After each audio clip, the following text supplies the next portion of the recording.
नमस्कार दोस्तों। आज मैं आपको अगले एपिसोड के बारे में बताने जा रहा हूँ। स्थिर बुद्धि वाले इंसान की पहचान क्या होती है? वो कैसे सोचता है और मन को शांत कैसे रखता है? दोस्तों, पिछले एपिसोड में हमने जाना कि जब इंसान इच्छाओं, भोग और ऐश्वर्य के पीछे लगातार भागता रहता है, तो उसकी बुद्धि स्थिर नहीं रह पाती। लेकिन अब सवाल ये है, अगर किसी इंसान की बुद्धि स्थिर हो जाए, तो उसकी पहचान क्या होगी? वो कैसे सोचता है? वो सुख-दुख के बीच खुद को कैसे सँभालता है? और सबसे बड़ी बात, वो अपने मन को शांत कैसे रखता है? श्री कृष्ण आज अर्जुन को इसी दिशा में आगे ले जाते हैं। श्लोक: त्रैगुण्य विषया वेदा निस्त्रैगुण्यो भवार्जुन निर्द्वन्द्वो नित्य सतव सतो निर्योग क्षेमात्मवान। अर्थ: हे अर्जुन, प्रकृति के 3 गुणों से ऊपर उठो। सुख दुख, लाभ हानि जैसे द्वंद्वों से मुक्त रहो। जो मिला है उसे बचाने और जो नहीं मिला उसे पाने की चिंता में मत उलझो। अपने वास्तविक स्वरूप में स्थित रहो। श्री कृष्ण हमें क्या समझा रहे हैं? दोस्तों, हमारी जिंदगी में हर समय कुछ ना कुछ बदलता रहता है। कभी खुशी, कभी दुख, कभी सफलता, कभी असफलता।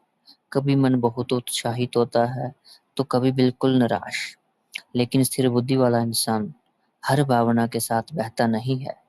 उसे सफलता मिलती है तो वो खुश होता है, लेकिन सफलता को अपनी पूरी पहचान नहीं बना लेता। असफलता आती है तो दुख होता है, लेकिन वह खुद को असफल इंसान मानकर बैठ नहीं जाता, क्योंकि वह जानता है परिस्थितियां बदलती रहेंगी, लेकिन मुझे अपनी दिशा नहीं बदलनी है। मान लीजिए, आपने किसी लक्ष्य के लिए बहुत मेहनत की, लेकिन परिणाम आपकी उम्मीद के अनुसार नहीं आया। एक इंसान सोचता रहेगा, मेरे साथ ही ऐसा क्यों हुआ? अब लोग क्या कहेंगे? शायद मैं कुछ कर ही नहीं सकता। और धीरे-धीरे उसका मन हार मान लेगा।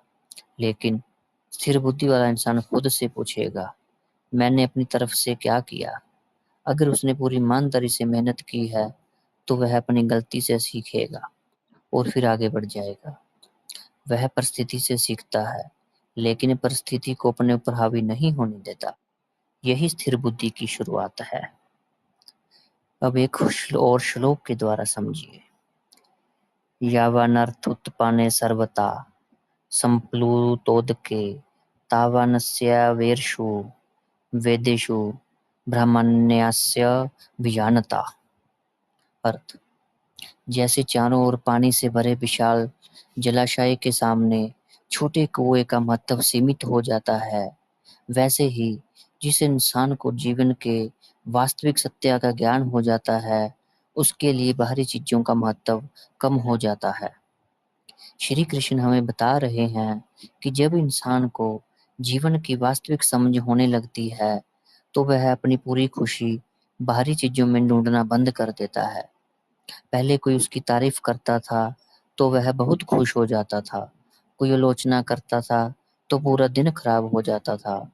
कोई चीज़ मिलती तो खुशी, वही कोई चीज़ चली जाती तो दुःख। लेकिन धीरे-धीरे उसे समझ आता है, मेरी शांति सिर्फ बाहरी चीज़ों पर निर्भर नहीं है। यही समझ इंसान को अंदर से मजबूत बनाती है। स्थिर बुद्धि वाला इंसान कैसे सोचता है? वह हर परिस्थिति में खुद से एक सवाल पूछता है, क्या ये मेरे नियंत्रण में है? अगर हाँ, तो वह अपना कर्म करता है। अगर नहीं, तो वह उसे स्वीकार करना सीखता है। वह हर विचार पर विश्वास नहीं करता, हर इच्छा के पीछे नहीं भागता, हर बात पर तुरंत प्रतिक्रिया नहीं देता। वह अपने मन को देखना सीखता है। मन कहता है ये चाहिए, वह पूछता है क्या सच में जरूरी है? मन कहता है सब खत्म हो गया, वह खुद से पूछता है नहीं, ये सिर्फ एक परिस्थिति है। और दोस्तों, यही छोटी सी दूरी इंसान को अपने मन का गुलाम बनने से बचाती है। मन को शांत करने का सबसे बड़ा तरीका, दोस्तों, मन तब सबसे ज्यादा अशांत होता है जब हम या तो अतीत में फंसे रहते हैं या भविष्य की चिंता करते रहते हैं। स्थिर बुद्धि वाला इंसान खुद को वर्तमान में वापस लाता है। वह सोचता है, अभी मेरे हाथ में क्या है? और फिर वह उसी पर ध्यान देता है, क्योंकि हम अतीत को बदल नहीं सकते और भविष्य को पूरी तरह नियंत्रित नहीं कर सकते। लेकिन आज हम क्या करेंगे, यह हमारे हाथ में है। यही सोच मन को धीरे धीरे शांत करती है। आज के जीवन की सबसे बड़ी सीख क्या है? स्थिर बुद्धि वाला इंसान वो नहीं जिसके जीवन में कोई समस्या नहीं आती, बल्कि वह है जो समस्याओं के बीच भी खुद को संभालना जानता है। वह सुख में बहता नहीं, दुख में टूटता नहीं। वह जो मिला है उसके लिए आभारी रहता है, जो नहीं मिला उसके लिए अपनी शांति नहीं खोता। वह दुनिया में रहता है, लेकिन अपनी खुशी की चाबी दुनिया के हाथ में नहीं देता। और शायद यही असली मानसिक स्वतंत्रता है। दोस्तों, अब श्री कृष्ण की शिक्षा और भी गहरी होने वाली है, क्योंकि स्थिर बुद्धि सिर्फ सोचने से नहीं आती। उसके लिए इंसान को अपने कर्म और अपने मन के बीच सही संतुलन बनाना पड़ता है। तो आखिर एक इंसान अपने कर्म करते हुए भी अपने मन को स्थिर कैसे रख सकता है? वह परिणाम की चिंता में फंसे बिना अपना सर्वश्रेष्ठ कैसे दे सकता है? और श्री कृष्ण इसके लिए अर्जुन को कौन सा सबसे बड़ा सिद्धांत बताने वाले हैं? इसी रहस्य को हम अगले एपिसोड में आगे समझेंगे। तब तक के लिए मेरे चैनल को सब्सक्राइब जरूर करें। राधे राधे।